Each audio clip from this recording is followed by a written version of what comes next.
Hi, good morning. Good morning. എല്ലാവർക്കും കേട്ടോ. ആൾക്കാർ ചോദിക്കില്ലേ, എന്നും വീട്ടിലുള്ള ഈ ചെക്കൻ എന്തിനാണ് ദിവസം എടുത്തിട്ട് ഹായ് അമ്മ പറയണത്? എപ്പോഴാ പറഞ്ഞു കഴിയണ്ടേ? അല്ല, നമ്മുടെ വീഡിയോയിൽ ഞാൻ ആദ്യം അമ്മയ്ക്കൊരു ഹായ് പറയുമ്പോഴാണ് അമ്മ നിങ്ങൾക്കൊരു ഹായ് പറയാൻ പറ്റുള്ളൂ അല്ലേ? ഒരു സ്റ്റാർട്ടിങ് 1 2 3 പറയും പോലെ അല്ലമ്മ. അപ്പോൾ എന്താണ് അമ്മ അന്നത്തെ? ഞാൻ ഉണ്ടാക്കാൻ പോണത് ഒരു നേന്ത്രക്കായ മെഴുക്ക് പുരട്ടി. ഒറ്റ നേന്ത്രക്കായും കൊണ്ടാ? അല്ല, 2 നേന്ത്രക്കായ. അപ്പൊ 2 നേന്ത്രക്കായ നേന്ത്ര പുരട്ടി അല്ല, ഇത് മെഴുക്ക് പുരട്ടി. നേന്ത്രക്കായ മെഴുക്ക് പുരട്ടി എന്ന് പറഞ്ഞതാണ് പൊന്നേ. അതിന് കുറച്ച് പയറ് കൂട്ടുന്നുണ്ട് ഞാന്. പയറ്, വൻപയറ്, അത് വേവിച്ച് വെച്ചിട്ടുണ്ട്.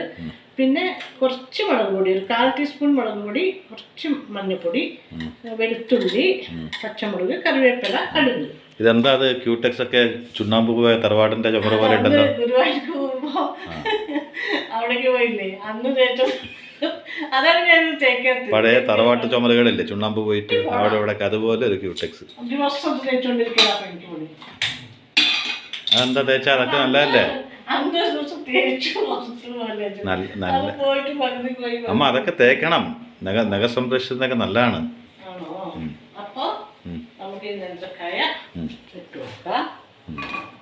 നേന്ത്രക്കായ നീളത്തിന് കണ്ടില്ല, അത് ഞാൻ പറയാൻ പറഞ്ഞു. ഞാൻ ഇതുപോലെ തന്നെ അരിഞ്ഞു. നിങ്ങളുടെ ഇഷ്ടത്തിന് അരിയാം. വട്ടത്തിലറിയാൻ പറ്റും. വട്ടത്തോ എങ്ങനെ വേണമെങ്കിലും അരിയാം. അരിയലൊക്കെ കാണാൻ ഇഷ്ടമാണ്. ചതുരത്തിലോ?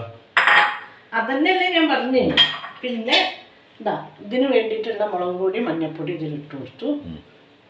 എന്നിട്ട് നമുക്ക് ആവശ്യമുള്ള ഉപ്പ് ഇട്ടു. ഇനി നമുക്ക് ഇത് വേവാനുള്ള കുറച്ച് വെള്ളം, കുറച്ച് വെള്ളം. എന്തൊക്കെ വേഗം വേവില്ലേ? അപ്പോൾ എന്നിട്ട് നമുക്കിത് അടച്ചു വെക്കാം. ഇളക്കിയിട്ട് അടച്ചു വെക്കാം. ഇത്തിരി നേരം നിങ്ങൾ അതിൽ കിടന്ന് ഉറങ്ങിക്കോളും. അതെന്തിനു ഉറങ്ങണം? അതിനോട് പറഞ്ഞാ ഇത് പെട്ടെന്ന് വേവേ. പെട്ടെന്ന് വേവുന്ന സാധനമല്ലേ. അപ്പോൾ ഞാനേ ഒരു കാര്യം ചോദിക്കാട്ടോ. എന്താ ഇങ്ങനെ ചോദിക്കണമെന്ന് ചോദിക്കരുത്. കാരണം ഇതിന് നേരത്തെ ഞാൻ ചോദിച്ചിട്ടുണ്ട്. വീഡിയോയിൽ എന്തുകൊണ്ട് ചോദിച്ചു എന്ന് മാത്രമേ നമുക്ക് ചോദിക്കാനുണ്ടാവുള്ളൂ. എന്താ അറിയാമോ, എപ്പോഴും ഒരു ആൾക്കൂട്ടങ്ങളൊക്കെ ഇങ്ങനെ നിറയുന്ന ഒരു സമയം എപ്പോഴാണ് ഒന്നുമില്ലെങ്കിൽ ഒരു ഫംഗ്ഷൻ അല്ലെങ്കിൽ ആഘോഷങ്ങൾ, ഫംഗ്ഷൻ അങ്ങനെയൊക്കെയുള്ള ദിവസങ്ങളിലെന്നും ആൾക്കൂട്ടങ്ങളൊക്കെ ഇങ്ങനെ നിറഞ്ഞിരിക്കുന്ന സമയത്ത് അമ്മ 5 മിനിറ്റ് അവിടേക്ക് യാത്ര ചെയ്യുന്നുണ്ടാവും. നമ്മുടെ മൈൻഡ് ഇങ്ങനെ യാത്രയാണ്. അപ്പോൾ ഞാൻ ചോദിക്കാം, അമ്മ ഇതെവിടേക്കമ്മ പോണത്? പറയും ഓർമ്മയുണ്ട് അമ്മയ്ക്ക്? എന്നിട്ട് എല്ലാം കഴിഞ്ഞ് വന്നിട്ട് നിശബ്ദമായിട്ട് കുറച്ച് നേരം ഇങ്ങനെ ഇരിക്കുന്നുണ്ടാവും ആലോചിച്ചിട്ട്. എന്നുവെച്ചാൽ എല്ലാവരും കടന്നുറങ്ങാൻ പോയതിന് ശേഷം അമ്മ വന്നിട്ട് ഉറങ്ങാൻ പറ്റുന്നൊരു സമയമുണ്ടല്ലോ. അപ്പോൾ ഞാൻ അമ്മ ഒന്ന് ഉറങ്ങാമെന്ന് പറയാൻ വരുമല്ലോ. അപ്പം അമ്മ എവിടെയെങ്കിലും ഇരുന്നിട്ട് എന്തെങ്കിലും ചിന്തിച്ചുകൊണ്ടിരിക്കട്ടെ. അപ്പോൾ എനിക്ക് അറിയേണ്ടത് എന്താണ് അത്ര ചിന്തിക്കാനുള്ളത്? എന്താണ് നമുക്ക് തന്നെയൊക്കെ ഇരുന്ന് ചിന്തിക്കാനുള്ളത്? അതെന്താ അറിയോ, ഇപ്പൊ നമ്മുടെ പ്രിയപ്പെട്ടവരൊക്കെ ഉണ്ടാവില്ലേ, ചിലപ്പോ ഇണക്കവും പിണക്കവും ഒക്കെ ഉണ്ടാവും. പക്ഷെ അവര് ജീവനോടെ ഇരിക്കുമ്പോൾ നമുക്ക് എന്തെങ്കിലും അവര് നമ്മളോട് മിണ്ടും, എവിടെയെങ്കിലും വെച്ച് നമ്മളെ കാണും. അത് ചിന്തിച്ചുകൊണ്ടിരിക്കുകയാണോ? അങ്ങനെയൊക്കെ ഒരു വിശ്വാസം ഉണ്ടല്ലോ നമുക്ക്. പക്ഷെ അതിനിടയ്ക്ക് നമ്മുടെ വിട്ട് തിരിച്ചു വരാത്തിടത്തേക്ക് പോയ ചിലരുണ്ടാവുമല്ലോ. അവരോടൊത്ത് കഴിഞ്ഞ നിമിഷങ്ങൾ, ആ നിമിഷം നമുക്ക് ഓർമ്മയിൽ വരും. അപ്പോൾ എവിടെയെങ്കിലും ഒറ്റയ്ക്കിരുന്ന് ആ ഓർമ്മയിൽ ഞാൻ കുറച്ചു നേരം ഇരിക്കുന്നതാണ്. കാരണം അവര് നമുക്കൊരിക്കലും തിരിച്ചു കിട്ടില്ലല്ലോ. ഒരു പ്രതീക്ഷയാണ്. നമ്മുടെ എല്ലാ ആഘോഷങ്ങളിലും അവരോട് മിണ്ടാ, അവരെ കാണാ, അവരുണ്ടല്ലോ, എവിടെ സുഖമായിട്ടുണ്ടല്ലോ എന്ന് വെച്ചാൽ അമ്മ ചിന്തിക്കണത് നമ്മുടെ എല്ലാ ആഘോഷങ്ങളിലും പങ്കുണ്ട് അവര് അല്ലേ. ഒരു സുപ്രഭാതത്തെ അവർ ഇല്ലാണ്ടാവുമ്പോൾ അവൻ്റെ ഒരു സാന്നിധ്യം കുറവാണെന്നുള്ള ചിന്തിച്ചു പോണതാണ് എനിക്ക് തോന്നുന്നത്. ആയിരിക്കും എനിക്ക് തോന്നി. എന്നാലും ഞാൻ എങ്ങനെയാണ് മനുഷ്യന്മാർക്ക് ജീവിക്കാൻ പറ്റുക അല്ലേ? യഥാർത്ഥത്തിൽ ആ ഒരു നിമിഷം നമ്മൾ ഇത്തിരി നേരം മൗനത്തേക്ക് പോകില്ല. കാരണം എന്താ അറിയോ, നമുക്ക് നൽകിപ്പോയവരാണ് അവരല്ലേ, നമുക്ക് സ്നേഹം നൽകിപ്പോയവർ. അതുകൊണ്ട് അതൊരു നിധി പോലെ സൂക്ഷിച്ചു വെക്കുന്ന ആൾക്കാരാണ് നമ്മൾക്ക്. അപ്പം അങ്ങനെ സൂക്ഷിച്ചു വെക്കേണ്ട സ്നേഹം നൽകിപ്പോയവർ അവർ നമ്മളെ വിട്ട് എത്ര അകന്നു പോയാലും അവൻ്റെ ഓർമ്മകൾ ഏതൊരു നല്ല ദിവസം നമ്മുടെ മനസ്സിലിങ്ങനെ വരും. ഇപ്പം നമ്മുടെ വീട്ടിലൊരു കല്യാണമാവട്ടെ, ഒരു ഓണമോ വിഷുവോ അല്ലെങ്കിൽ എന്തെങ്കിലും ഫെസ്റ്റിവലുകൾ, കാര്യങ്ങൾ, ഫംഗ്ഷനുകൾ എന്തുണ്ടെങ്കിലും നമ്മളറിയാതെ അവരൊന്നും ഓർക്കാതിരിക്കില്ല. കാരണം ഭൂമിയിൽ നമ്മൾ ജീവിക്കുമ്പോൾ നൽകിപ്പോയ സ്നേഹം നമ്മൾ എത്ര കാലം ഈ ഭൂമി വിട്ട് പോയാലും ചിലർ നമ്മൾ ഓർക്കുന്നുള്ളതിന് ഒരു സത്യസന്ധമായ സന്ദേശമാണത് അല്ലേ. എൻ്റെ അച്ഛനും അമ്മയും ഞാൻ ഇത്രയും വർഷമായില്ലേ അവർ മരിച്ചിട്ട്. പക്ഷെ അവരെ ഞാൻ എന്നും നല്ല ദിവസങ്ങളിൽ മാത്രമല്ല, എന്നും നമുക്കത് ഓർമ്മ വരും. എന്തെങ്കിലും ഒരു ചെറിയ വിഷമം തോന്നിയാലോ അല്ലെങ്കിൽ ഒരു നല്ല സന്തോഷമുള്ളപ്പോഴോ ഒക്കെ അവരെ നമ്മൾ ഓർക്കും. പിന്നെ എനിക്ക് ഇപ്പോൾ ഒരു 3 വർഷമായിട്ട് എൻ്റെ ജീവിതത്തിൽ ഒരു തീരാ നഷ്ടമായി പോയൊരു സംഭവമുണ്ട്. അതെന്താണെന്നറിയോ? അറിയില്ലേ നിങ്ങൾക്ക്? എൻ്റെ ദേവൻ, അതായത് ദേവദാസൻ എന്നാണ് പേര്, എൻ്റെ ആങ്ങളെയാണ്, എൻ്റെ അനിയനാണ്. അവൻ 3 വർഷമായി എന്നെ വിട്ടു പോയിട്ട്. തൃശ്ശൂരായിരുന്നു അവരുടെ വീട്. അപ്പോൾ എന്നും ഏതാണ്ട് ഓണത്തിനൊക്കെ ഞാൻ അവൻ്റെ കൂടെ ആയിരുന്നു. അല്ലെങ്കിൽ അവൻ ഇങ്ങോട്ട് വരും, അല്ലെങ്കിൽ ഞാൻ അങ്ങോട്ട് പോകും. അങ്ങനെ ഒരുപാട് സ്നേഹം നൽകിയതാണ്. ഞങ്ങൾ 10 മക്കളാണ്. പക്ഷെ ആ 10 മക്കളിലും എല്ലാവരും സ്നേഹമുള്ളവരല്ല എന്നല്ല ഞാൻ പറയുന്നത്, അവരെ കുറ്റപ്പെടുത്തല്ല. എന്നാലും ചെറിയ ചെറിയ കാര്യങ്ങൾക്കൊക്കെ ചിലപ്പോൾ പിടങ്ങും, മിണ്ടാണ്ടിരിക്കും. പിന്നെ എന്തെങ്കിലും പറഞ്ഞാൽ ചേച്ചി പറയണമെന്നല്ല, ശരി അതല്ല, അങ്ങനെ എന്തെങ്കിലുമൊക്കെ പറയും. പക്ഷെ ഇവൻ ഒരു ചെറുപ്പം തൊട്ട് അവൻ്റെ മരണം വരെ ചേച്ചി പറഞ്ഞത് ശരിയല്ല എന്നോ അല്ലെങ്കിൽ ചേച്ചിയെ കുറ്റം പറയുകയോ ഞാൻ പറഞ്ഞതിനൊരു മറുവാക്ക് പറയുകയോ ഒന്നും ചെയ്യാതെ അത്രയും ആത്മാർത്ഥമായിട്ട് എന്നെ സ്നേഹിച്ചു. ഒരു കുറ്റം പറയാൻ പറ്റാത്ത ഒരു അനിയനായിരുന്നു എൻ്റെ ദേവൻ. അപ്പോൾ അവൻ പോയതിന് ശേഷം എനിക്കൊരു ഭയങ്കര നഷ്ടമാണ്. കാരണം എന്താ പറഞ്ഞാൽ എന്തോ എൻ്റെ മനസ്സ് ഇതുവരെ അത് ഉൾക്കൊള്ളാൻ പറ്റിയിട്ടില്ല. ആ നഷ്ടബോധത്തില് അയ്യോ പോയി അങ്ങനെ. ഞാനിപ്പോൾ എന്താ വിചാരിക്കല്ലോ, അവനെവിടെയോ തൃശ്ശൂരോ അവിടെ വീട്ടിലുണ്ട്. കാരണം ഞാൻ മരിച്ച് അവിടുത്തെ എല്ലാ ചടങ്ങുകളും എല്ലാം കഴിഞ്ഞ് പിന്നെ ഞാൻ അങ്ങോട്ട് പോയിട്ടേ ഇല്ല. കാരണം അവിടെ അവരോട് എനിക്ക് ആങ്ങളുടെ മക്കളുണ്ട് 2 പേര്, ആങ്ങളുടെ ഭാര്യ എല്ലാം ഉണ്ട്. പക്ഷെ അവർക്കൊക്കെ എന്നോട് സ്നേഹമാണ്. അവരെന്നെ വിളിക്കും, എല്ലാം ചെയ്യും, ഞാൻ അവരെയും വിളിക്കും. പക്ഷെ അവിടേക്ക് ഞാൻ പോകാൻ എൻ്റെ മനസ്സ് എന്നെ സമ്മതിച്ചിട്ടില്ല. കാരണം അവിടെ പോയി കഴിഞ്ഞാൽ ഓരോരോ മുക്കിലും മൂലയിലും അവനങ്ങനെ നിറഞ്ഞു നിൽക്കുകയാണ്. ആ നോട്ടം, ആ ഭാവം പറയാൻ പറ്റില്ല. അങ്ങനെ ആ ഒരു സ്നേഹം, അതൊക്കെ അവൻ്റെ നോട്ടം, അവൻ അടുത്ത് വന്ന് സംസാരിക്കുന്നത്, ഭക്ഷണം കഴിക്കുമ്പോൾ അത് കഴിക്കുക ചേച്ചി, ഇത് കഴിക്കുക ചേച്ചി എന്ന് പറയുന്നത്, അതെല്ലാം എനിക്ക് അങ്ങോട്ട് ഓർമ്മ വരും. അതുകൊണ്ടാണ് ഞാൻ അവിടെ പോകാത്തത്. അല്ലാണ്ട് അവരോടുള്ള സ്നേഹക്കുറവല്ല. ആ ഇതിലെനിക്ക് വയ്യണ്ടാവും. പിന്നെ നമ്മുടെ എറണാകുളത്തേക്ക് എവിടെയെങ്കിലും പോകുമ്പോൾ അവൻ്റെ വീടിൻ്റെ ആ ഹൈവേയിൽ ഒരു സൈഡ് റോഡും അവിടെയാണ് അവൻ്റെ വീട്ടിലേക്ക് പോകുന്ന റോഡ്. അവിടെ എത്തുമ്പോൾ ഞാൻ കണ്ടടിക്കും. കാരണം അവിടെയൊക്കെ അവൻ നടന്നിട്ടുണ്ടാവും. എനിക്ക് ആ റോഡ് പോലും കാണാനില്ല. ആ മൺതരികളിലൊക്കെ അവൻ്റെ എന്താണ് കാൽപാദം പതിച്ചിട്ടുണ്ടാവും. അതൊക്കെ എനിക്ക് ഭയങ്കര സങ്കടമാണ്. അങ്ങനെ ചില സങ്കടങ്ങൾ നമ്മുടെ ജീവിതത്തിലുണ്ടാവും. അപ്പോൾ എല്ലാ ആഘോഷങ്ങളുണ്ടെങ്കിലും സന്തോഷം ഉണ്ടെങ്കിലും അതിൽ നമ്മൾ ആ ഒരു ഓർമ്മ സങ്കടപ്പെടല്ലേ, എല്ലാവരും സങ്കടപ്പെടുത്തല്ലേ, പറയൂ. പക്ഷെ അല്ല, അവൻ്റെ കാര്യം പറയുമ്പോൾ എനിക്ക് പെട്ടെന്ന് അങ്ങനെ ഓർമ്മ വരും. അതുകൊണ്ടാണ് ഞാൻ ആ ഭാഗത്തേക്കേ പോകാത്തത്. എന്നും കല്യാണത്തിലേക്ക് പോവും, ഡ്രസ്സിന് പർച്ചേസിനൊക്കെ പോകുമ്പോൾ അവൻ്റെ വീട്ടിൽ കയറാണ്ട് ഞാൻ വരാറേ ഇല്ല. ഇപ്പോൾ അവൻ മരിച്ച പിന്നെ ഞാൻ കല്യാണത്തിലേക്ക് പോയിട്ടേ ഇല്ല. ഒരു ഷോപ്പിങ്ങിന് ഒന്നിനും ഞാൻ തൃശ്ശൂർക്കേ പോയിട്ടില്ല. എന്താ പറഞ്ഞാൽ ആ ഓർമ്മകൾ എന്നെ വേട്ടയായിരുന്നു. അതാണ് സങ്കടം വരും. എനിക്ക് അവിടെ എത്തുമ്പോൾ സങ്കടം വരും. അവിടെ പോയിട്ട് കടയിൽ കയറാനും പോലും തോന്നില്ല. കാരണം അവനോട് നിങ്ങൾ അവിടെ എത്തിയോ, എപ്പോഴവിടേക്ക് വരുന്നതെന്നുള്ള ആ ഫോൺ വിളി, അതൊക്കെ നമുക്ക് ഓർമ്മ. അതാണ് അതെന്താ അറിയുക, ആ സ്നേഹം കൊണ്ടാണത്. ആത്മാർത്ഥമായൊരു സ്നേഹം തൊട്ടേ എനിക്ക് അവൻ എന്നും എൻ്റെ മനസ്സ് മനസ്സിലാക്കിയതായിരുന്നു. ഞാൻ എന്തെങ്കിലും വിഷമം വന്നാലും അവനോട് പറയും, സന്തോഷം ഉണ്ടെങ്കിലും അവനോട് പറയും. ഒരുപാട് നേരം ഞങ്ങൾ ഫോണിൽ സംസാരിക്കും. അത് മാത്രമല്ല, എങ്ങനെ സംസാരിച്ച ചേച്ചിക്ക് ദുഃഖാവെന്ന് പറയും. എല്ലാം അറിയാം എൻ്റെ മനസ്സ്. ഞാൻ എന്തെങ്കിലും ദേഷ്യപ്പെട്ട് കഴിഞ്ഞാൽ അപ്പോൾ ചേച്ചിക്ക് ദേഷ്യം വന്നു എന്നിട്ട് കുറച്ച് നേരം കഴിഞ്ഞിട്ട് എന്നെ വന്നിട്ട് കളിയാക്കും. ഒരു ചെറിയുണ്ട്, ഒരു ചെറിയ ചീത്ത പറഞ്ഞാൽ ചെറിയുണ്ട് അല്ലേ. ഒരു സഹോദരൻ മാത്രമല്ല, ഒരു കൂട്ടുകാരൻ, അങ്ങനെയൊക്കെ ആയിരുന്നു. എല്ലാം തികഞ്ഞ് എൻ്റെ ഒരു സഹോദരൻ മാത്രമല്ല, ഒരു കൂട്ടുകാരനോ എനിക്ക് എന്തും പറയാം.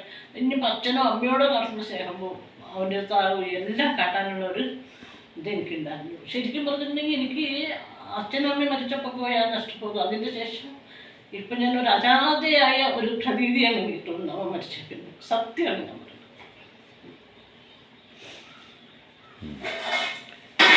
ചോദിക്കേണ്ടതില്ല, ആവട്ടെ.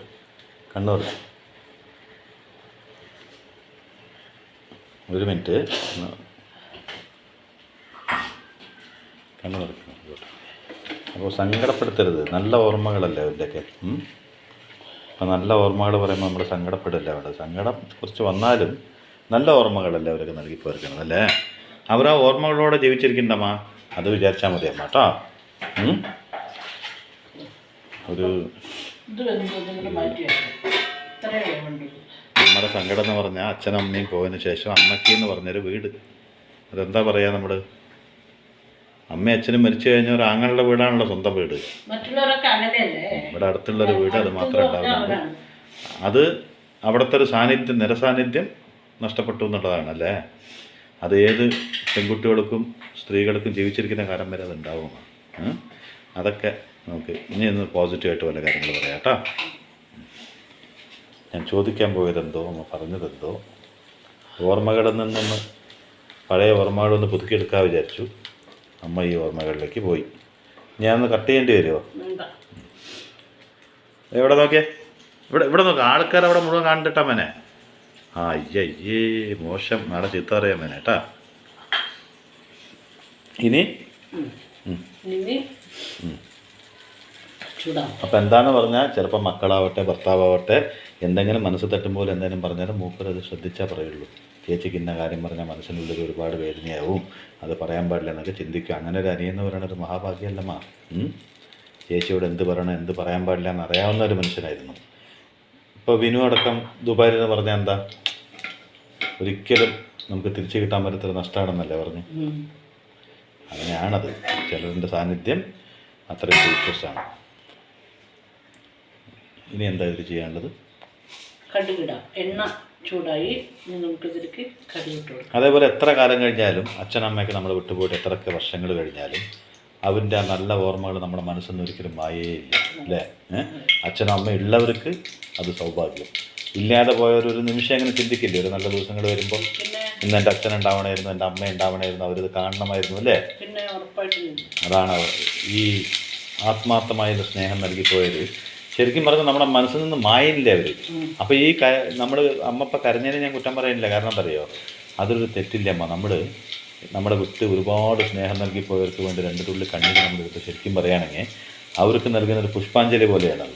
അത് ഒരിക്കലും തെറ്റല്ല, അത് നെഗറ്റീവ് അല്ല, അത് മനസ്സിലായില്ലേ. അങ്ങനെ ഇടയ്ക്ക് അവിടെ ഓർക്കണം. അങ്ങനെ ഓർക്കാൻ മാത്രം ഭൂമിയിൽ നമ്മളെന്തെങ്കിലും വിട്ടു പോകണ്ടെങ്കിൽ അത് ആ മനുഷ്യർ ഇവിടുന്ന് യാത്രയായ മനുഷ്യരുടെ മഹാഭാഗ്യമാണ്, മനസ്സിലായില്ലേ. അത് ആയി. ഇനിയിപ്പോൾ ഈ പച്ചമുളക് ഇടും. പച്ചമുളക് നമ്മൾ എരിവിനനുസരിച്ച് അതിൽ കുറച്ച് മുളക് പൊടി നമ്മൾ ഇട്ടിട്ടുണ്ടല്ലോ, അപ്പോൾ എരിവിനനുസരിച്ച് നമുക്ക് അല്ലേ. ആരൊക്കെ നമ്മുടെ അടുത്തുനിന്ന് പോയിട്ടുണ്ടെങ്കിലും പോയവർ നമ്മളെക്കാളും മുതിർന്നവരെന്നാണ് പറയുക, ശാസ്ത്രം പറയുക. കാരണം പറഞ്ഞാൽ അവർ പ്രായം കൊണ്ട് നമ്മളിപ്പോൾ ചെറുതാണെങ്കിലും ആ ഒരു വേർപാടും കൊണ്ട് അവർ ഒരു എന്താ പറയുക, ഒരു കാരണന്മാരുടെ സ്ഥാനമായി എന്നാണ് പറയുക അല്ലേ.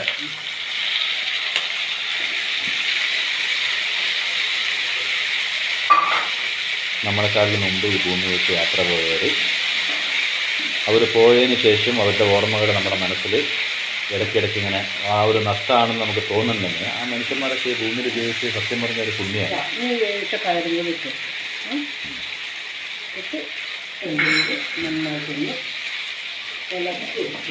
ഇപ്പം അവിടെ ഇരുന്നിട്ട് പറയണ്ടാവില്ലേ മാമ, എന്തൊരു കഷ്ടാണ് ചേച്ചി, നീ ഒന്ന് മിണ്ടാണ്ടേക്ക്, ഞാനതൊക്കെ അവിടെ ഇരുന്ന് കണ്ടു പറയണ്ടാവും. അറിയാം നമുക്ക്. വെറുതെ നീ കരഞ്ഞുകൊണ്ടിരിക്കണ്ട, എല്ലാവർക്കും ഒരു ദിവസം കൂടെ വരാനുള്ളതല്ലേ, വെറുതെ എന്തിനാ കരയണമെന്ന് പറയണ്ടാവും, മനസ്സിലായില്ലേ. ആരെങ്കിലും ഇവിടെ നിരന്തരമായിട്ട് ഇരിക്കാനുള്ള രജിസ്ട്രേഷൻ ചെയ്തിട്ട് വന്നിട്ടുണ്ടോ? എല്ലാവരും ഒരു ദിവസം യാത്ര വേണം, മനസ്സിലായില്ലേ.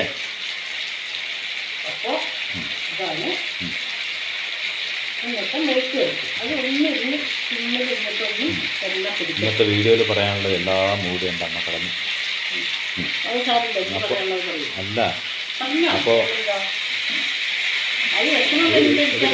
ഇത് കഴിയട്ടെ. അപ്പോൾ എന്തായാലും ദേമാവൻ്റെ കാര്യം പറഞ്ഞു വരുമ്പോൾ ഒരു കാര്യം പലവട്ടം പറയാൻ മറന്നുപോയതിൻ്റെ ഞാൻ പറയേണ്ട കാര്യം കേട്ടോ. അതെന്താ അറിയാമ്മ, ഇത് ആയിട്ട് പറഞ്ഞാൽ മതിയോ? അതെന്താന്ന് പറഞ്ഞാമ്മ, അതെന്താന്ന് പറഞ്ഞാൽ ഇപ്പം ഞാൻ പല ഇടങ്ങളിലും പോകുമ്പോൾ എവിടെയെങ്കിലുമൊക്കെ പോവുകയാണെങ്കിൽ ഏതൊരു ബന്ധുക്കൾ നിറഞ്ഞേക്കുന്ന ഒരു സ്ഥലം അവിടെ മാത്രം കേട്ടോ, ബാക്കി ജനക്കൂട്ടങ്ങളുടെ ഇടയിലൊക്കെ ഞാൻ ഒന്നാമനായി നിൽക്കും. ഈ ബന്ധുക്കൾ നിറഞ്ഞേക്കുന്ന ഒരു സ്ഥലത്ത് ഞാൻ എപ്പോഴും ഒരു സ്റ്റെപ്പ് ബാക്കിലായിരിക്കും. അപ്പോൾ എന്താ അതിൻ്റെ കാരണം എന്ന് ചോദിക്കുകയാണെങ്കിൽ അമ്മയ്ക്കറിയാം, എൻ്റെ അനിയനറിയാം, അങ്ങനെയൊക്കെ എന്തെങ്കിലും ഒരു ചെറുത് എന്ന് വെച്ചാൽ ഞാൻ എവിടെ പോയാലും എൻ്റെ സാന്നിധ്യം അവിടെ അറിയിക്കും. അങ്ങനെ അറിയിച്ചിട്ട് എന്താ അറിയോ, നമ്മൾ ഇറങ്ങി വന്നതിന് ശേഷം ആ സാന്നിധ്യത്തിന് ഒരു കുറ്റത്തിൻ്റെ രീതിയിൽ പറയുമ്പോൾ അത് ഒരുപാട് ഭാഷ കേട്ട് കഴിയുമ്പോൾ എനിക്കിങ്ങനെ ബന്ധുക്കൾ നിറഞ്ഞിരിക്കുന്ന ഒരു സംഭവത്തിന് വരാൻ എനിക്ക് താല്പര്യമില്ല. എന്ന് വെച്ചാൽ അത് കല്യാണമാവട്ടെ എന്താവട്ടെ ഞാൻ വരാറുണ്ടോ? ഞാൻ ആ സംഭവത്തിൽ നിന്ന് ഒഴിവാകും. പിന്നെ ഒരുപാട് പോകേണ്ട ഒരു സംഭവമാകുമ്പോൾ മാത്രമാണ് ഞാൻ വരാറ് അല്ലേ. അപ്പം അങ്ങനെ പൊതുവേ എന്തറിയോ വളരെ സെൻസിറ്റീവാണ് ഈ സംസാരമൊക്കെ ഇങ്ങനെ ഉണ്ടെങ്കിൽ ആരെങ്കിലും എന്തെങ്കിലും ചെറുതായിട്ട് പറഞ്ഞാൽ അവർ വിഷമമാവും. അയ്യോ അവരെന്തെങ്ങനെ പറഞ്ഞല്ലോ ഞാൻ ഇല്ല എന്നെ അവരിങ്ങനെ അങ്ങനെ പറയും. ചെറിയൊരു കാര്യം മതി. അപ്പോൾ അതൊന്നും മനസ്സ് തട്ട കാര്യമാണ്. അങ്ങനെയൊക്കെ അങ്ങനെ ഉള്ളത് കൊണ്ട് തന്നെ കൂടുതൽ ബന്ധുവീട്ടുകൾക്ക് ഞാൻ പോകാറില്ല. പക്ഷെ പ്രത്യേകിച്ച് ദേമാവൻ്റെ വീട്ടിലേക്ക് എനിക്ക് അങ്ങനെ ഒരു സംഭവം ഉണ്ടാവാറില്ല. കാരണം എന്താ പറയുക, അത് എൻ്റെ വീട് പോലൊരു തോന്നലാണ് എനിക്ക് വന്നിട്ടുള്ളത്. എനിക്ക് ഭയങ്കര സ്വാതന്ത്ര്യമുള്ളൊരു സ്ഥലമാണ്. അവിടെ ഇത്രയൊക്കെ ആൾക്കാരുടെ കഥ പറഞ്ഞു.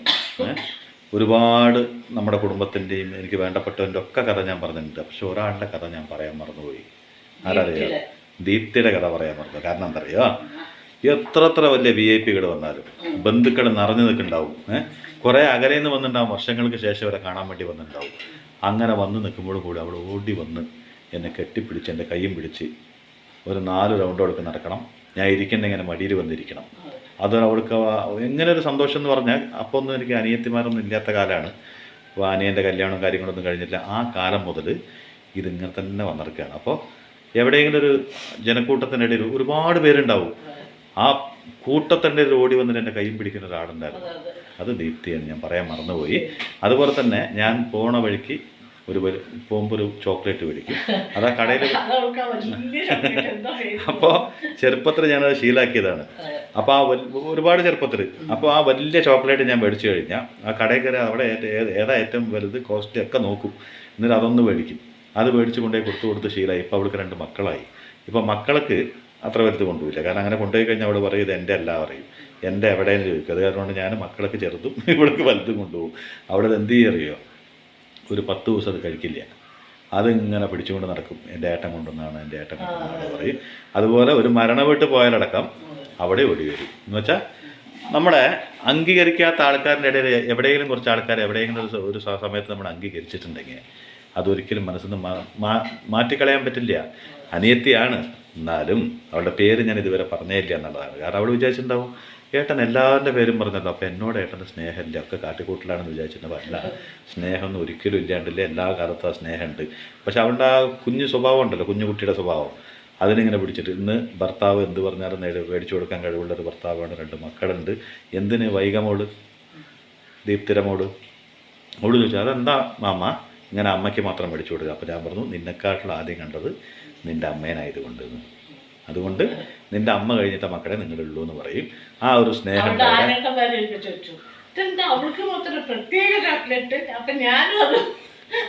നമ്മുടെ ദീപകിൻ്റെ ഭാര്യ ഞാനും കുട്ടിയല്ലേ എന്ന്. ശരിയാണ്. അതെന്താ ദീപ്തിക്ക് മാത്രം കൊടുക്കില്ല, ഞാനും കുട്ടിയല്ലേ, ഞാനും കുട്ടിയാണ് അത് ചേട്ടാ പറഞ്ഞു. അപ്പോൾ ഞാൻ പറഞ്ഞു അത് എനിക്കറിയില്ലല്ലോ, പ്രത്യേകിച്ച് ഇവരവിടെ വന്നിട്ടുണ്ടെന്നൊക്കെ. അവർ ബാംഗ്ലൂരല്ലേ. അതുമല്ല അവൾക്കൊരു സ്വഭാവമുണ്ട്, അവൾക്ക് കൊണ്ടുപോകണ അതേപോലെ മറ്റൊരാൾക്ക് കൊണ്ടുപോകാൻ പറ്റില്ല, അവൾക്കത് ഇഷ്ടപ്പെടില്ല. അതുണ്ട്. അപ്പോൾ അങ്ങനെ ഒരു പ്രത്യേക സ്വഭാവമുണ്ട്. അപ്പോൾ അവിടെ കയറി ചെല്ലുമ്പോൾ ഒന്നാമത് നമ്മുടെ ദേമാമൻ, അത് കഴിഞ്ഞാൽ ഇന്നിപ്പോൾ എത്ര പ്രായമായാലും ചെറിയ കുട്ടികളുടെ സ്വഭാവമാണ്, ഇതൊരു വ്യത്യാസവും വന്നിട്ടില്ല. അപ്പോൾ ഇപ്പോഴും ഞാൻ പോകുമ്പോൾ അവൾ ഞാനിത് കൊണ്ടുപോയിട്ടില്ല എന്ന് പറഞ്ഞാൽ കുറച്ച് നേരമൊക്കെ ഓടി വന്ന് കെട്ടിപ്പിടിക്കലൊക്കെ ചെയ്യും. അത് ഇങ്ങനത്തെ എത്ര വേണേലും മേടിച്ച് കഴിക്കാൻ കഴിവുള്ളവളാണ്. പക്ഷെ എന്നാലും ഞാനത് കൊണ്ടുപോകേണ്ട ഒരു സ്നേഹമാണത്. പക്ഷെ ഞാനത് കൊണ്ടുപോയിട്ടില്ലെങ്കിൽ അരമണിക്കൂർ കഴിഞ്ഞാൽ അറിയാം ചേട്ടൻ എന്തെങ്കിലും മറന്നോ ചോദിക്കാം. മറന്നോ എന്ന് ചോദിക്കുന്നതിന് അവിടെ ഉത്തരം ഉണ്ടാവും. മറക്കാണ്ട് ഇങ്ങോട്ട് പോകാനേ പറ്റില്ല. എന്നോ മറന്ന് മുക്കാവഴി തിരിച്ചു പോയിട്ടല്ലമ്മ, തിരിച്ചു പോയിട്ട് അത് മേടിച്ചിട്ടാണ് പോകാൻ പറ്റില്ല. അവിടെ എവിടെയും കടയില്ലാത്തൊരു ദിവസമായിരുന്നു, ഞായറാഴ്ച എന്തോ അല്ലേ. നമ്മൾ അടുത്തുനിന്ന് മേടിക്കാമെന്ന് വിചാരിച്ച് പോയി, പക്ഷെ കിട്ടിയില്ല. അപ്പോൾ അതുപോലെ ചില സ്നേഹങ്ങൾ എന്ന് വെച്ചാൽ എല്ലാവരും ചില സമയങ്ങളിൽ ഞാൻ പറഞ്ഞില്ലേ ഒരുപാട് കൂട്ടമായിട്ട് നിൽക്കുന്ന സംഭവങ്ങളൊക്കെ ഉണ്ട്. നമ്മുടെ കുടുംബക്കാരൊക്കെ ഒരുമിച്ച് കൂടി നിൽക്കുന്ന ഒരു സമയം, നമ്മുടെ കുടുംബക്കാരൊക്കെ ഇങ്ങനെ നിൽക്കുന്ന ഒരു സമയമുണ്ട്. അന്ന് ഞാൻ എവിടെയെങ്കിലും പിന്നാക്കം വരിഞ്ഞ് നിൽക്കുന്നുണ്ടാവും. എന്ന് വെച്ചാൽ എനിക്ക് അറിയാമല്ലോ ചില സ്വഭാവങ്ങൾ എനിക്ക് പിടിക്കാത്തത് കൊണ്ടൊന്ന് മാറി നിൽക്കേണ്ട സമയം ഉണ്ടാവും. ഓടി വന്നിട്ട് ആ ജനക്കൂട്ടത്തിൻ്റെ ഇടയിൽ വന്നിട്ട് അവിടുന്ന് വന്ന് എന്നെ ഓടി വന്ന് കെട്ടിപ്പിടിച്ച് എൻ്റെ കൈയും പിടിച്ച് നടക്കും അല്ലേ. ആ സ്നേഹം മനസ്സിൽ എന്നെന്നുമുണ്ട്, എന്നും ഉണ്ടാവും. എന്താ അറിയോ, ഈ നൽകുന്ന സ്നേഹങ്ങൾ മാത്രം ഭൂമിയിൽ ബാക്കി ഉണ്ടാവും അല്ലേ. അപ്പോൾ എല്ലാവരുടെ സ്നേഹം പറഞ്ഞു, അച്ചാച്ചൻ്റെ പറഞ്ഞു, അച്ചമ്മയുടെ പറഞ്ഞു, എല്ലാവരുടെയും പറഞ്ഞിട്ടുണ്ട്. പിന്നെ എൻ്റെ അനിയത്തി അവൻ്റെയൊക്കെ ഇഷ്ടംപോലെ ഭാഷ ഞാൻ പറഞ്ഞിട്ടുണ്ട്. അതിൻ്റെ ഇടയ്ക്ക് പറയാൻ മറന്നുപോയോ എൻ്റെ ഏട്ടെന്ന് വിചാരിച്ച് അവിടെ ഇരിക്കുന്നുണ്ടാവും തൃശ്ശൂർ അല്ലേ. അപ്പോൾ സ്വന്തം ഒരു അനിയത്തി വീട്ടിൽ വന്നപ്പോൾ, ഞാൻ അനിയത്തിയല്ല സ്വന്തം, അങ്ങനെ പറയരുത്, എല്ലാവരും സ്വന്തം തന്നെയാണ്. അപ്പോൾ ഒരു അനിയത്തി വീട്ടിലേക്ക് വന്നപ്പോൾ അതിനേക്കാളും മുമ്പുണ്ടായ ഒരു അനിയത്തിനെ മറന്നല്ലോ എൻ്റെ ഏട്ടൻ. ഇത്ര കാലത്തിനിടയിൽ എൻ്റെ ഏട്ടനൊരു ഒരൊറ്റ വീഡിയോയിൽ എന്നെ പറ്റി പറഞ്ഞിട്ടില്ല എന്ന് ചിന്തിച്ചു പോവും. അപ്പോൾ ദീപ്തി നീ എവിടെ നിന്ന് കേൾക്കേണ്ടെന്ന് എനിക്കറിയാം. കേട്ട് കഴിഞ്ഞാൽ അതാ ഇങ്ങനെയാണ്, ഒരിക്കലും മറക്കില്ല കേട്ടോ. സ്നേഹം നൽകിയവരെ ജീവിതകാലം മുഴുവൻ മറക്കാൻ എൻ്റെ അമ്മ ഞങ്ങളെ പഠിപ്പിച്ചിട്ടില്ല. കാരണം എൻ്റെ അമ്മ പഠിപ്പിച്ച ഒരേ ഒരു കാര്യമുണ്ട്, ജീവിതത്തിൽ ആരാണോ നിങ്ങൾക്ക് സ്നേഹം നിങ്ങളുടെ മരണം വരെ ആ സ്നേഹത്തെ കൊണ്ട് നടക്കണമെന്ന്. അതുകൊണ്ട് തന്നെ എന്നെ പറഞ്ഞില്ലെങ്കിൽ എന്നെ എൻ്റെ അനിയനെ കൂടുതലായിട്ട് പറയാറില്ല ഈ അമ്മ വളർത്തിയ മകന്ന്. കാരണം എൻ്റെ അത്ര കുരുത്തക്കേട് കാരണം കൊണ്ട് എന്നെ പറയാറില്ല കൂടുതൽ. അപ്പോൾ എൻ്റെ അമ്മേനെ പറയാറുണ്ട്, അല്ല വിനോദിൻ്റെ പേര് വന്നിട്ട് പറയാറുണ്ട്, ഈ അമ്മ വളർത്തിയ മകനായതുകൊണ്ടാണ് ഇത്രയും സൽസ്വഭാവം എന്ന് പറയാറുണ്ട്. ഞാൻ അത്ര വികൃതി ആയതുകൊണ്ട് എൻ്റെ പേരും വന്നിട്ട് ആരും കൂടുതൽ പറയാറില്ല, ചുരുക്കം ചില പേര്. അങ്ങനെയല്ല, ഇവർക്ക് ദേഷ്യം കൂടുതലാണ്. അങ്ങനെയുള്ള ചില സ്വഭാവങ്ങൾ കാരണം അവർ കുറ്റമൊന്നും പറയാറില്ല. എൻ്റെ 2 മക്കളെയും കുറ്റമൊന്നും അറിയില്ല. അപ്പൊ എന്തായാലും ആ മക്കളെന്ന് പുകഴ്ത്തി പറയാതെ, അതൊക്കെ ഓവർ ആക്ടിങ് ആണ്. കാരണം എന്താ, ആൾക്കാർ വിചാരിക്കും എന്താ ഈ അമ്മ ഈ ചേച്ചി അല്ലല്ല അവനവന്റെ മക്കളിനെ പുകഴ്ത്തി പറയണം, അത് ഭയങ്കര തെറ്റാണ്. മുഖസ്തുതി പറയുകയാണെങ്കിൽ ഇത് കട്ട് ചെയ്തതിന് ശേഷം എന്നെ തുമ്പറത്തെടുത്ത് പറഞ്ഞാൽ മതി. അമ്മ അതുപോലെ ഒരിക്കലും ഒന്നിലും ഞാൻ എൻ്റെ മക്കൾ നല്ലവർ അങ്ങനെ ആരോടും ഒരിക്കലും പറയാം, പ്രത്യേകിച്ച് സോഷ്യൽ മീഡിയയിൽ പറയരുത്. അത് വീഡിയോയിൽ ഞാൻ പറയുകയാണ്, അത് അമ്മയ്ക്ക് മാത്രം പറയാറില്ല, ആരൊക്കെ ഉണ്ടോ അവരാരും പറയരുത്. അത് തീരുമാനിക്കേണ്ടത് പുറമേയുള്ള ആൾക്കാരാണ്, മനസ്സിലായില്ലേ? നമ്മളെ കണ്ട് നമ്മളെ മനസ്സറിഞ്ഞ് നമ്മളെ തൊട്ടറിഞ്ഞ ആൾക്കാർക്ക് അത് പറയാൻ സാധിക്കുള്ളൂ. ഒന്ന് കണ്ടതുകൊണ്ട് ഒരാളിനെ പറ്റി പറയാൻ സാധിക്കില്ല, ഒന്ന് മിണ്ടിയത് കൊണ്ട് ഒരാളിനെ പറ്റി പറയാം. ദൂരെ എന്നൊരു കുടുംബത്തെ നോക്കിയത് കൊണ്ട് ആ കുടുംബം എങ്ങനെയാണെന്ന് പറയാൻ പറ്റില്ല, അടുത്തറിഞ്ഞാൽ മാത്രമേ പറയാൻ പറ്റുള്ളൂ. അത് എൻ്റെ ഒരു പോളിസിയാണ്. അങ്ങനെ മാത്രമേ ഒരാളെ നല്ലത് പറയാൻ പാടുള്ളൂ എന്നാണ് എൻ്റെ ഒരു ഉദ്ദേശം. എന്ന് വെച്ചാൽ നമ്മളവൻ്റെ സുഹൃത്തായി മാറണം, അവൻ്റെ മനസ്സ് നമ്മൾ മനസ്സിലാക്കണം. അതെ, ഉള്ളറിഞ്ഞ് നമ്മളെ അറിഞ്ഞവർ, അതൊരു വല്ലാത്തൊരു ബഹുമാനമാണ്. അത് മാത്രമേ കിട്ടാൻ പാടുള്ളൂ. ബാക്കിയെല്ലാം എന്താ പറയുക, മിഥ്യയാണ് എന്ന് പറയില്ലേ, അതുപോലെയാണ്. അപ്പോൾ ദൈവം അനുഗ്രഹിച്ചിട്ട് എല്ലാവർക്കും നല്ല ദിവസം ഉണ്ടാവട്ടെ. ഇന്ന് ഞാൻ ഒരു നല്ല ഓർമ്മകളിലേക്ക് അമ്മേനെ ഒന്ന് കൊണ്ടുപോയിട്ട് തിരിച്ചു കൊണ്ടുവരേണ്ട പരിപാടിയായിരുന്നു. പക്ഷേ അതിൻ്റെ ഇടയ്ക്ക് അമ്മ കണ്ണീരും കൊണ്ട് മൊത്തം കൊള്ളാക്കിയെന്ന് എനിക്ക് തോന്നുന്നത്. അത്രത്തോളം കണ്ണീരായപ്പോൾ ഞാൻ അതിൻ്റെ ഇടയ്ക്ക് ഈ ഒരു കഥയും കൂടി പറഞ്ഞാണ്. കാരണം എന്താ പറഞ്ഞാൽ, ഞാൻ ഉദ്ദേശിച്ചത് ആ പഴയ ഓർമ്മകളിലേക്ക് അമ്മ പോകുമ്പോൾ അതിൻ്റെ ഒരു സന്തോഷം ഉണ്ടാവുമല്ലോ, അതാണ് ഉദ്ദേശിച്ചത്. പക്ഷേ ആ സന്തോഷം ഇത്രയും വലിയൊരു സങ്കടത്തിലായിരിക്കും അമ്മ പറയാൻ ഞാൻ പ്രതീക്ഷിച്ചില്ല. അതുകൊണ്ട് ആദ്യം അമ്മേനോടൊരു സോറി, നിങ്ങളോടൊക്കെ ഒരു സോറി. സങ്കടം എന്നല്ലല്ലോ, അത് ഓർമ്മകൾ വരുമ്പോൾ നമ്മൾ അറിയാണ്ട് അങ്ങനെ ആയിപ്പോകുന്നത്. അതൊരു സങ്കടം സന്തോഷം ഒക്കെ ഉണ്ടാവും, നമ്മളവരെ ഓർക്കുന്നില്ലേ. അതെ, അപ്പോൾ എല്ലാം ശരിയായില്ലേ? അപ്പോൾ ഞാനിതാ നേന്ത്രക്കായും പയറും കൂടി മെഴുക്ക് പുരട്ടി ഉണ്ടാക്കിയിട്ടുണ്ട്. ഇന്ന് ഞാൻ നിങ്ങളെ ആരും ഞാൻ ഊണ് കഴിക്കാൻ വിളിക്കുന്നില്ല. എന്താ പറയുക, ഇന്ന് ഞാൻ കഞ്ഞി വെച്ച് ഇഞ്ചിക്കറി, നാരങ്ങക്കറി, അച്ചാറ് ഒക്കെ ഇരിക്കുന്നുണ്ട്. ഒരു പപ്പടം വറുക്കും ഇതും കൂട്ടി ഞങ്ങളെല്ലാവരും കഞ്ഞിയാണ്. പിന്നെ ഇതുപോലെ ഇടയ്ക്കിടയ്ക്ക് ഇങ്ങനെ കരയണ സ്വഭാവമൊക്കെ കാണിച്ചു കഴിഞ്ഞാൽ നിങ്ങൾ ആരും മിണ്ടും വേണ്ട ഈ അമ്മയുടെ അടുത്ത്. അതാണ് എൻ്റെ ശരി. അതൊന്നും അത്ര നല്ല സ്വഭാവമല്ല. കണ്ണീർ 2 തുള്ളിയൊക്കെ വന്നിട്ട് ഇങ്ങനെ തുടച്ച് കഴിഞ്ഞിട്ട് നല്ല ഓർമ്മ എന്ന് വന്നിട്ട് മിണ്ടാണ്ടിരിക്കണം. ഇങ്ങനെ പൊട്ടിക്കരയരുത് കേട്ടോ. അത് അവർക്കും ഇഷ്ടമായിട്ടില്ല, എനിക്കും ഇഷ്ടമായിട്ടില്ല. ഈ വീഡിയോ കണ്ടിട്ട് അവർ പറഞ്ഞു തരും കേട്ടോ. ആയിക്കോട്ടെ. അവസാനം എനിക്കാണ് എല്ലാം. നീ ചോദിച്ചാണ് തെറ്റായി പോയത്. വേറെ എന്തൊക്കെ ചോദിക്കേണ്ടായിരുന്നു? ഒരു മഹർഷി ഉണ്ടായിരുന്നു, മന്ത്രി ഉണ്ടായിരുന്നു, രാജാവ് ഉണ്ടായിരുന്നു, ഇങ്ങനെ തന്നെ ചോദിച്ചിട്ട് ഞാൻ പറയുന്നുണ്ടായിരുന്നില്ലേ? അല്ലേ? വെറുതെ പഴയ ഓർമ്മകളൊക്കെ എന്നെ കൊണ്ടുപോകേണ്ട വല്ല ആവശ്യം ഉണ്ടായിരുന്ന പറയൂ. അതല്ലേ അമ്മ പറയാൻ ഉദ്ദേശിക്കുന്നത്? അതന്നെ. അപ്പോൾ നല്ല ഓർമ്മകൾ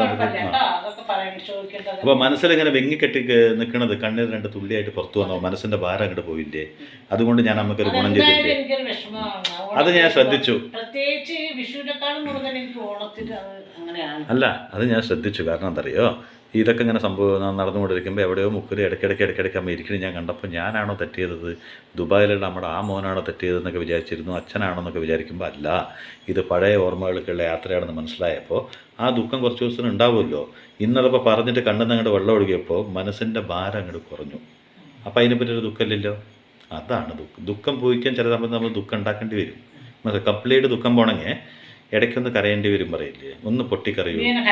അങ്ങനെയല്ല, ഒന്ന് പൊട്ടിക്കറിയൂ, മനസ്സിൻ്റെ ഭാരം അങ്ങോട്ട് പോട്ടെ എന്ന് പറഞ്ഞു കേട്ടിട്ടില്ലേ? അതുപോലെ. അപ്പോൾ ഇത് എന്തായാലും ഞാൻ നിങ്ങളെ ഒന്നും വിളിക്കില്ല, കഞ്ഞിയാണ്. കഞ്ഞി കുടിക്കാൻ ഇഷ്ടമുള്ളവർക്ക് വരാട്ടോ, കുഴപ്പമില്ല. എന്താ അറിയോ, നേന്ത്രക്കായ മെഴുക്കുവരട്ടി, പിന്നെ പപ്പടം, ഇഞ്ചിക്കറി, നാരങ്ങ, പിന്നെ കടുമാങ്ങ അച്ചാറ്, ഇതൊക്കെ കൂട്ടി ഞങ്ങളൊന്ന് ചൂട് കഞ്ഞി കുടിക്കും. അപ്പൊ അതിഷ്ടമുള്ളവർക്ക് വരാം. Okay, by.